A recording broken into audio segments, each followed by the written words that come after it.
बिलावल भुट्टो साहब ने जो स्पीच की है क्वेश्चन आवर के तहत, यहाँ पे सरदार अयाज सादिक साहब ने ही रूलिंग दी थी कि कोई भी इशू जो होगा वो क्वेश्चन आवर्स के तहत नहीं होगा, वो वायलेट हुआ है। तो लेट द रिकॉर्ड स्टेट, एक प्रेसिडेंस हमारे लिए एक सेट हो गया है जो हम लोग अभी फॉलो करेंगे, नंबर एक। उसके बाद अभी आपने रूल सस्पेंड किया है, उनकी स्पीच के बाद इंशाअल्लाह ताला हम लोग यही चीज़ इन्वोक करेंगे। Point number 1। पॉइंट नंबर 2, जनाब स्पीकर बड़ी अहम बात की है, मुझे मालूम है वो करने, ठीक है जनाब स्पीकर। यहाँ पे जिस वक्त बिलावल भुट्टो साहब बात कर रहे थे तो पश्तो की एक कहावत है जिसको हम लोग कहते हैं उब्बा खड़ावल।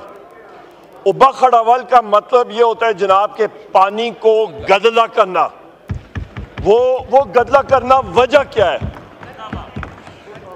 जब वो बात कर रहे थे जनाब स्पीकर, उनका जो टोन और टेनर और तरीक़ाकार, मुझे माशाल्लाह झलक आ रही थी कि जिस तरह उन्होंने पूरे 2 दिन प्रैक्टिस की है DGISPR साहब के दफ्तर में।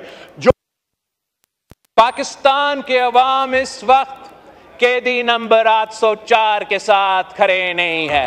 जितने भी बाई इलेक्शंस हुए हैं जनाब स्पीकर, जितने भी बाई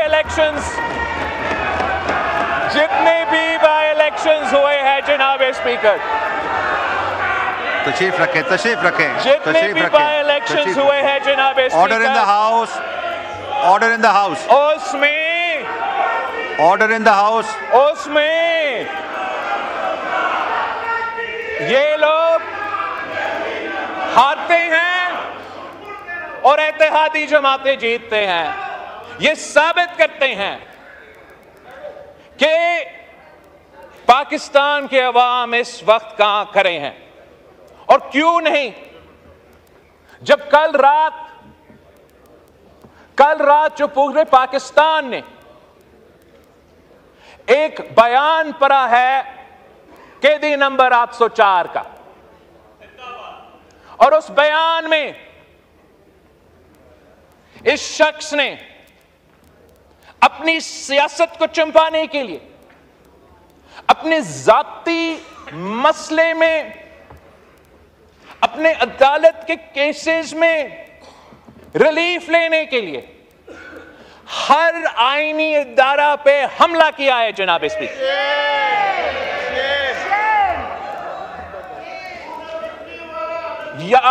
मैं तजवीज कर देता हूं तरीके इंसाफ को कि इसको आप तहकीकात करें कि क्या ये वाकई खान साहब का स्टेटमेंट था या नहीं। इसलिए कल तक हम तो एक बहुत मुस्बित डायरेक्शन में चल रहे थे जनाब स्पीकर।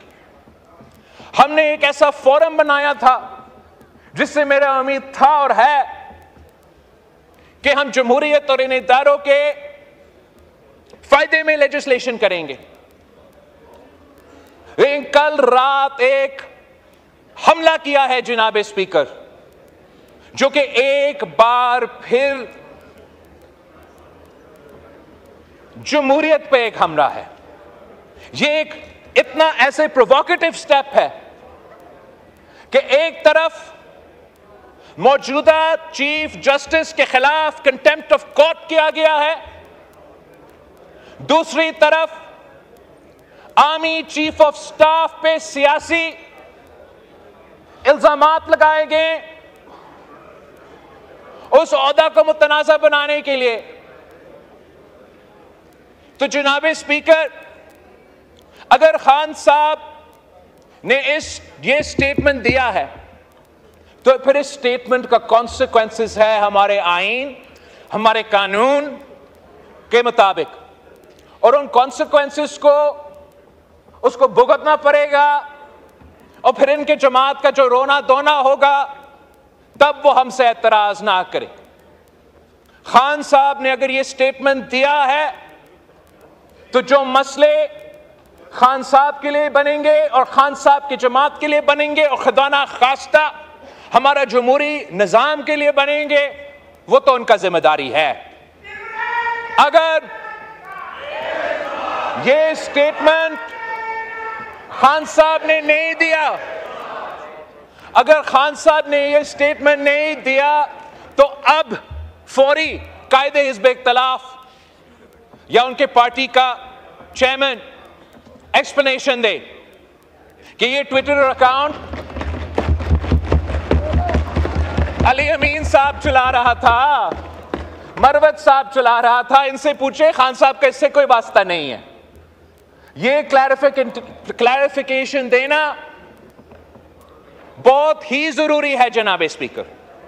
ये जो इल्जामात कर लगे हैं, this is a pattern of an exercise that has been going on since the days of the no confidence motion जनाब स्पीकर।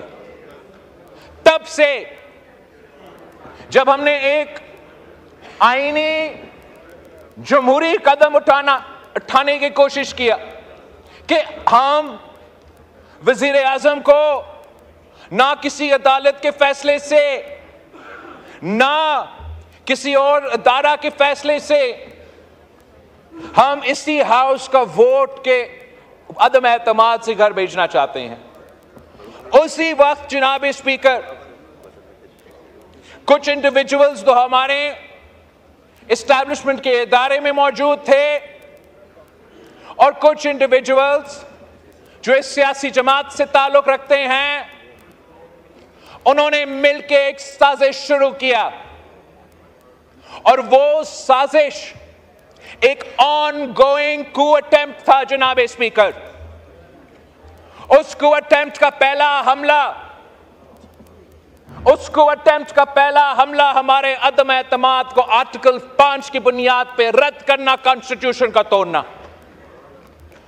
उस कू अटेम्प्ट का दूसरा हमला जबरदस्ती किसी न किसी तरीके से आर्मी चीफ के अपॉइंटमेंट से पहले इलेक्शंस करवा दो।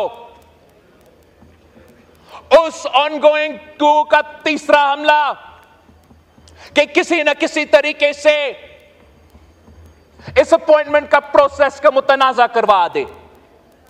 एक कोऑर्डिनेटेड एफर्ट के मुताबिक जनाब स्पीकर मीडिया एंकर्स को लॉन्च किए गए, सियासतदान को लॉन्च किए गए और अपना ही आर्मी चीफ के खिलाफ एक साजिश जारी था कि जो भी हो, ये शख्स जिसके बारे में कहा जाता है कि जब वो इंटेलिजेंस चीफ था उसने खान साहब का करप्शन पकड़ा था, जब वो इंटेलिजेंस चीफ था उसने वो करप्शन के सबूत खान साहब के सामने रखा कि आप एहतसाब की बात करते हो, आप इंसाफ की बात करते हो, आप इस पे एक्शन ले, इसके बजाय कि उस करप्शन पे एक्शन